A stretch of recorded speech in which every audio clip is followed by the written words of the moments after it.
love our whole room, but I'm definitely excited about Jane. He's worked hard, and he earned it through fall camp. But I think all of those guys pushed each other throughout fall camp and all the way back to spring. What part of his skill set excites you the most as his position coach? A combination of things. I mean, he can really utilize the whole field, both width and length. So when you can take advantage of the whole field, both width and length, it just opens you up, and it softens up a defense. They can't assume you're never going to throw from hash all the way to sideline. They're never going to assume that you're not going to throw deep down the middle late, and that's just what it does. It opens up a lot of things that way, so that excites me.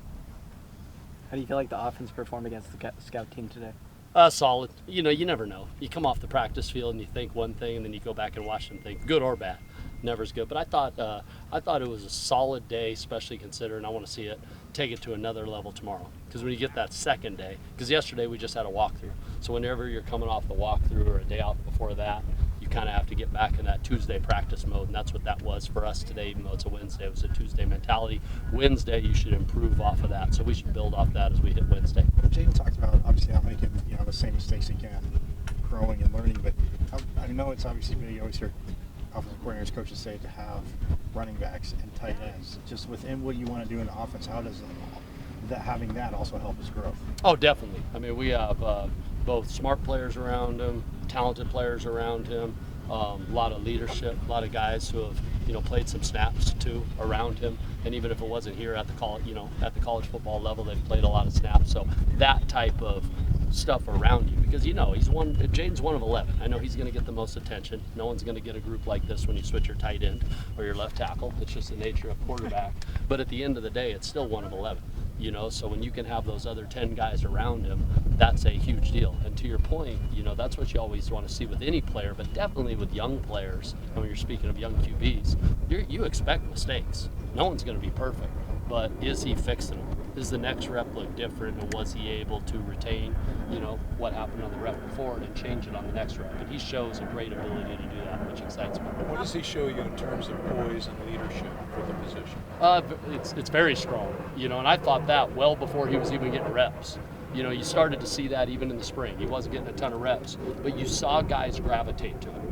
And sometimes you can't put your finger on, you don't even know exactly why, because you don't know what's happening, in the locker room or outside of your world here as a coach.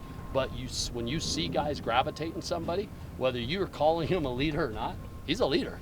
You know what I mean? Because people are gravitating to him, and you see people, and he just has that natural knack to connect with people. And I think the biggest thing he does is he's very selfless, and people respond to that. People they embrace that. They get excited to follow that when someone is a selfless person, and he's very much that way. So he doesn't point fingers, he doesn't play the blame game. He's always looking in the mirror to what he can do better, instead of looking outwardly to try and give him a crutch on something that didn't go right. It seems like he's really taken off since Drew got hurt and he got the reps. It seems like he's just kind of really taken off the opportunity and run with it. Yeah, there's no doubt. Every opportunity he's got. Again, he hasn't been perfect, but at different times, if I were to go through the last week and a half or whatever it's been, 2 weeks even, he's definitely exceeded what you might have thought coming out of the end of spring. And that's a credit to him. And that's a credit to that group around him. People around him make him better. And that QB room. Man, I have a lot of respect for how they compete. I want them to be. They should be pissed. They all want to be starters, and they all want to, take the reins. But they don't do it ever in a divisive way. They're always there for each other, and so that's I think helped a lot of that growth too. Trent in particular seems like the kind of kid that would take the news about as well as you could take it. He's an absolute stud, and he's going to be great in life.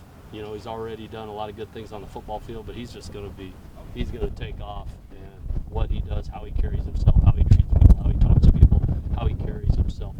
Before this, I'm not just this singular situation. It's just that's who he is. So he's someone I love to stay connected with forever, because I'm excited to see what his next steps are in life. But right now, it's all about what he's doing right now. He wants to come out, have a great practice tomorrow. Someday he'll be making those decisions himself, because he'll be coaching somewhere. I wouldn't be surprised if that's what he chooses to do. Can you mention that? When Jane got off to a rough start in practice over here, did you have to say anything to kind of calm him down, or was he able to bounce back just the next play? No, he sometimes responds to a little bit of in his face. You know what I mean? Especially right now. He responds to a little bit of that. You know, and there'll be the times where I do that and don't, but I don't ever want to. What I always would tell him is, even if I get in his face for a second, I also want him to then go, okay, there's no rearview mirror, right? No rearview mirror, because you can't do anything about what just happened before. And with a lot of young guys, they'll carry something that happened before into the next play or into the next series. And he's getting better and better about not doing that, because I never felt like he carried some of those early things into the next. Because no one's going to be perfect, and he definitely will not be perfect. I won't be perfect.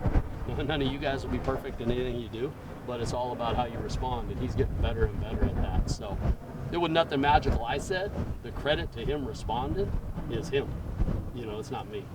Kenny mentioned that this decision is for week one. Is this going to be a week-to-week situation where you kind of evaluate who's going to be the guy, or when you want to kind of lock in your kind of QB1 for the rest of the year? I think the best thing to say is every week you're doing whatever you think gives you the best chance to win.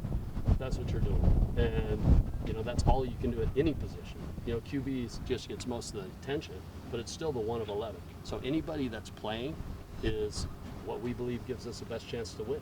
So whatever we believe gives us the best chance to win in week 2 and week 3 and week 4, and if your QB never changes, because that's what we believe gives us the best chance to win, then that's what it'll be. If your QB does, you'll know, why did they change QBs? Well, they must have felt like that gave them a better chance to win. I mean, it's that simple, as far as that goes, and that's not just the QB position, that's any position.